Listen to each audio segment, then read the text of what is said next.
Dictation start होगी 3 second बाद। Start. इस धारा के प्रावधानों के अधीन रहते हुए जहां उत्पाद या अपशिष्ट उत्पाद को छोड़कर छूट प्राप्त वस्तुओं और गैर वैट वस्तुओं के निर्माण की प्रक्रिया के दौरान उत्पादन किया जाता है, इनपुट टैक्स क्रेडिट की राशि का दावा किया जा सकता है और उस अनुपात में अनुमति दी जा सकती है जिस हद तक वे गैर वैट वस्तुओं और छूट प्राप्त वस्तुओं के अलावा कर योग्य वस्तुओं के निर्माण में उपयोग या उपभोग की जाती है। विराम।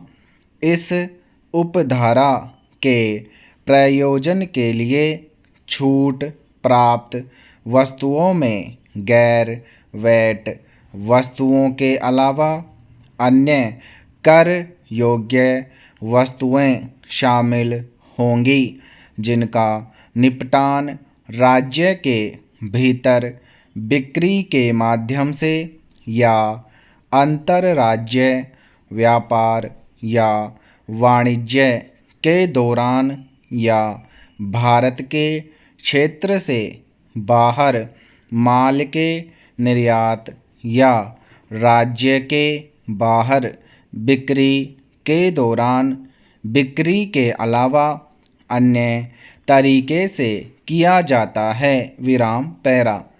करदाता कानून के दायरे में नहीं लाए जाने से बच जाता है। इस तरह अन्याय का कोई सवाल ही पैदा नहीं होता है। विराम। लेकिन एक कर कानून का अर्थ लगाने में न्याय संगत विचार प्रासंगिक नहीं है और इसी तरह एक कर कानून की व्याख्या करने में तर्क या कारण अधिक उपयोगी नहीं हो सकते हैं। विराम। यह अच्छी तरह से तय किया गया है कि कराधान के क्षेत्र में कठिनाई या समानता की कर की पात्रता निर्धारित करने में कोई भूमिका नहीं है और यह विधायिका को निर्धारित करना है। विराम। इसी तरह स्टाम्प शुल्क जो एक कर है को लागू करने वाले प्रावधानों की व्याख्या करने में कठिनाई या समानता प्रासंगिक नहीं है और अदालत को विधायिका के इरादे से चिंतित नहीं होना चाहिए। जब इस तरह के इरादे को व्यक्त करने वाली भाषा स्पष्ट और असंदिग्ध है। विराम। लेकिन जिस तरह इक्विटी पर निर्भरता एक निर्धारिती का लाभ नहीं उठाती है, उसी तरह यह राजस्व का लाभ नहीं उठाती है। विराम। पैरा। संयुक्त आयुक्त वाणिज्यिक कर गोंडा ने वेट अधिनियम की धारा 13 के साथ पठित धारा 13B के प्रावधानों के परिप्रेक्ष्य में यह धारणा व्यक्त की है कि यदि किसी कर योग्य लक्ष्य की बिक्री कच्चे माल की खरीद लागत से कम कीमत पर की जाती है तो व्यापारी को आईटीसी का लाभ केवल विनिर्मित वस्तुओं के बिक्री मूल्य तक ही मिलेगा। विराम। व्यापारी चावल की भूसी खरीदकर चावल की भूसी के तेल का उत्पादन करता है, जिसमें तेलहीन चावल की भूसी को उत्पाद के रूप में प्राप्त किया जाता है। विराम।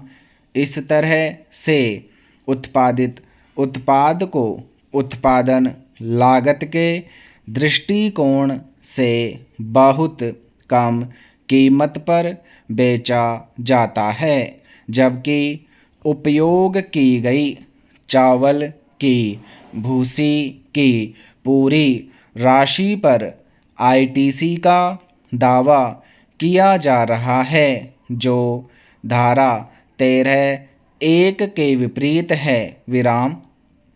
इस तरह व्यापारी को उपयोग की गई चावल की भूसी पर उत्पादित चावल की भूसी की बिक्री की सीमा तक आईटीसी का लाभ मिलेगा। विराम। इसलिए उपरोक्त के संबंध में कृपया चावल की भूसी और तेल केक के निष्कर्षण में शामिल अपने क्षेत्र की रिकॉर्ड निर्माण इकाइयों की जांच करें। विराम। इस संबंध में की गई कार्रवाई का विवरण कृपया 1 सप्ताह की अवधि के भीतर उपलब्ध कराया जाए। विराम। उत्तर प्रदेश वैट अधिनियम की धारा 13 के तहत योजना का एक नंगे अवलोकन के तहत विशिष्ट रूप से यह स्पष्ट करता है कि ऐसे मामलों में जहां खरीदे गए माल का उपयोग गैर वेट वस्तुओं को छोड़कर कर योग्य वस्तुओं के निर्माण में किया जाता है, और जहां ऐसे निर्मित सामान राज्य के भीतर या अंतर्राज्यीय व्यापार और वाणिज्य के दौरान बेचे जाते हैं, पंजीकृत विक्रेता पूरी राशि के इनपुट टैक्स क्रेडिट का दावा करने के हकदार हैं। विराम। इसलिए उत्तर प्रदेश वैट अधिनियम का प्रभार अनुभाग निर्धारिती को आईटीसी के रूप में खरीद पर भुगतान की गई कर की पूरी राशि का दावा करने का अधिकार देता है। विराम समाप्त।